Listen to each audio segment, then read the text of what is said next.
I wholeheartedly congratulate TV9 ঘরের bioscope awards 2025।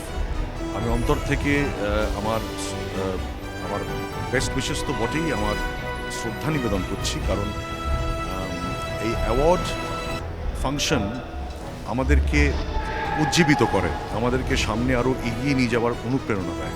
তো এটা আমার কাছে খুব বড় একটা ব্যাপার। এবং এই যে ঘরের বায়োস্কোপ বলা হয়েছে, এটা আমার কাছেও খুব খুব ভালোবাসার একটা নাম। কারণ হচ্ছে দেখুন, এখন যে অবস্থায় এসে দাঁড়িয়েছে, যে মানুষ সিনেমা হলে তো অবশ্যই যান, আমি সেটা অস্বীকার করছি না, কিন্তু প্রচুর মানুষ আছেন যারা সিনেমা হলে পৌঁছতে পারেন না বা যেতে পারেন না। অনেক বয়স্ক মানুষেরা আছে, তারা যখন সিনেমা দেখেন তারাও বায়োস্কোপ দেখতে চান। তো সেটা ঘরের বায়োস্কোপ তো TV9 বাংলা করেই দিচ্ছে। তো এইটা একটা খুব বড় একটা প্ল্যাটফর্ম আমার মনে হয় তাদের জন্য, এবং খুব ভালো লাগছে। Brought to you by মেধা, বাড়বে মেধা বুদ্ধি, ভালো থাকবে স্মৃতিশক্তি।